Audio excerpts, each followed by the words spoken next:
Scary telling.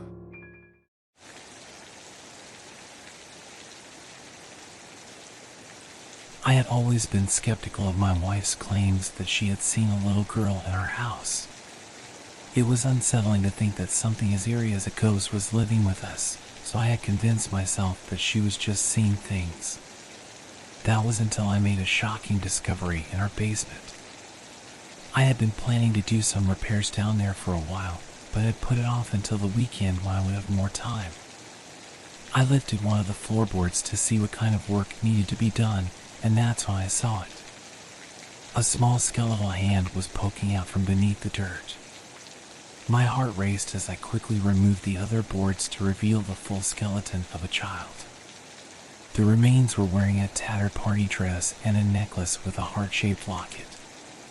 It was impossible to determine how long the body had been there, but it was clear that it had been concealed for many years. As I stood there in shock, my mind immediately went to my wife's claims of seeing a little girl in our home. Had she been telling the truth all along? I couldn't bear to think about it, so I quickly called the police to report the discovery.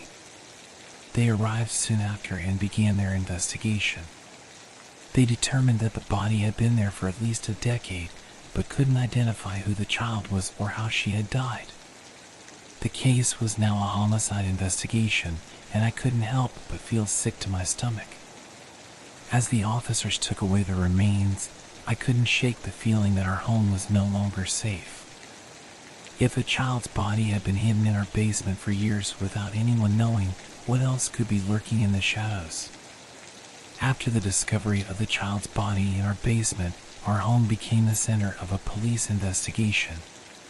My wife and I were questioned extensively by the authorities, and it was clear that they were suspicious of us. We had nothing to do with the murder, but the detectives couldn't help but ask us questions about our past and our relationship. Days turned into weeks, and the investigation was still ongoing. My wife and I found it difficult to sleep at night, as every little sound in the house made us jump. We became paranoid, wondering if the murderer was still out there and if they knew that the body had been discovered. It wasn't until a few weeks later that the detectives made a breakthrough in the case. They were able to identify the child as a young girl who had gone missing over a decade ago. The case had been cold for years, and her parents had given up hope of ever finding their daughter.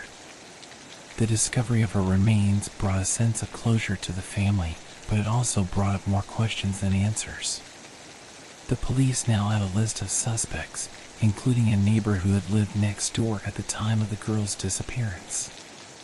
They were able to connect him to the crime, and he was arrested shortly after. The neighbor was a middle-aged man who had always kept to himself, but no one had ever suspected that he could be capable of such a heinous act. As the details of the investigation were revealed, my wife and I couldn't help but feel sick to our stomachs. We had been living in a home with the body of a murdered child hidden beneath our feet, and we had never even known. The thought of the murderer being so close to us was terrifying, and we couldn't wait to get out of that house. The investigation had come to a close, but the scars it left on us were permanent. We couldn't help but feel like our home had been violated, and we would never be able to look at it the same way again. The only thing we could do was move on and try to forget the horrors that had occurred in that house. After the arrest of the neighbor who had murdered the little girl and hidden her body in our basement, my wife and I decided that we needed to move out of the house. We couldn't bear the thought of living in a place with so much history, so many secrets. It was a difficult decision, as we had put so much effort into making that house our home. But the thought of staying there and raising a family was too much to bear. We put the house up for sale and began the search for a new place to live. The process of finding a new home was long and arduous. We looked at dozens of houses, but none of them felt right. It wasn't until we stumbled upon a small cottage in the woods that we knew we had found our new home. The cottage was cozy and quaint, with a large yard and plenty of trees. It was secluded, but not so much that we would feel cut off from the world. It was perfect for us, and we knew that we would be happy there. As we settled into our new home, we couldn't help but feel like we had escaped the horrors of our past. But the memories of what had happened in our old house lingered in our minds. We couldn't forget the little girl who had been hidden in our basement or the man who had taken her life. We tried to move on with our lives, but the weight of what had happened was always with us. We found ourselves constantly looking over our shoulders, wondering if something else was going to happen. It was as if the past was always reaching out to us, reminding us of what we had been through. In the end, we knew that we had to come to terms with what had happened. We couldn't let it control our lives anymore. We sought out therapy and began to work through our trauma.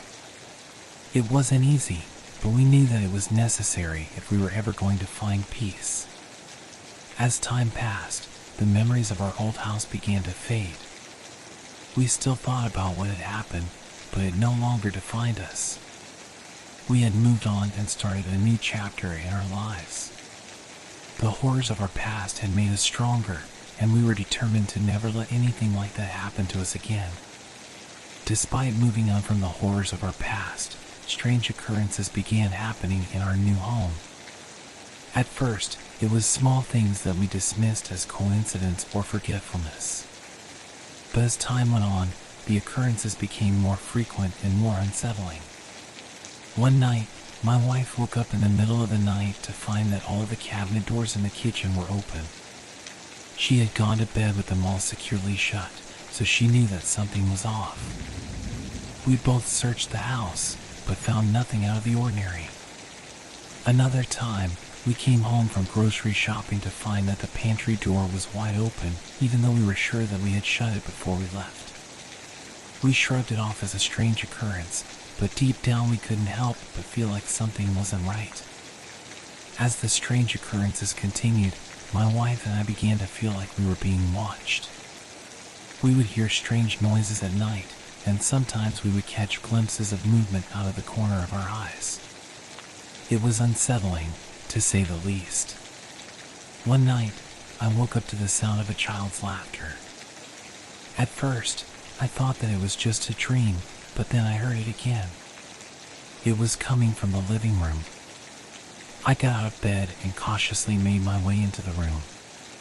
There, I saw a little girl standing in the corner, wearing a tattered party dress and holding a heart-shaped locket. My heart raced as I realized that I was face to face with the ghost of the little girl who had been hidden in our basement. My wife had been telling the truth all along. The realization sent shivers down my spine, and I couldn't help but feel like we were in danger. We knew that we had to do something about the haunting. We contacted a paranormal investigator who confirmed that our home was indeed haunted by the ghost of the little girl. They performed a cleansing ritual, and the haunting stopped. After the incident, my wife and I decided to leave the past behind us. We knew that we couldn't continue living in a home that was haunted by the ghosts of our past. We moved to a new house, far away from the memories of our old homes. We knew that we couldn't escape the horrors of our past, but we could certainly move forward and make a new life for ourselves.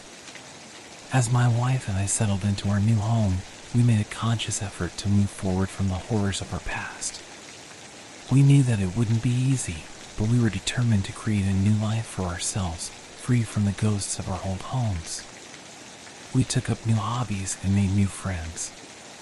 We traveled to new places and tried new things. We were determined to live our lives to the fullest and not let the past hold us back.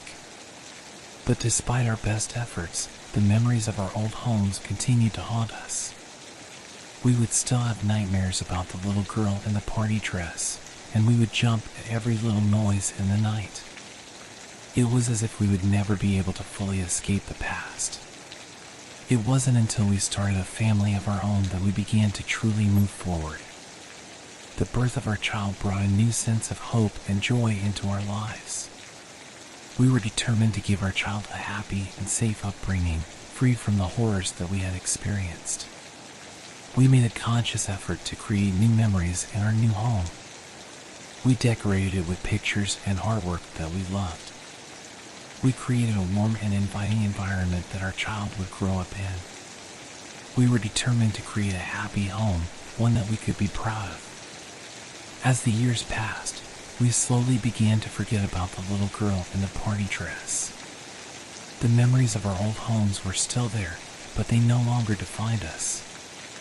We had moved forward and created a new life for ourselves. Looking back on everything that had happened, my wife and I knew that we had been through something truly horrific. But we also knew that we had come out the other side stronger. The experiences that we had gone through had taught us the importance of family, love, and perseverance. We knew that we would never forget what had happened in our old homes, but we also knew that we could move forward and create a new life for ourselves. We were determined to live our lives to the fullest and to create new memories that would overshadow the horrors of our past.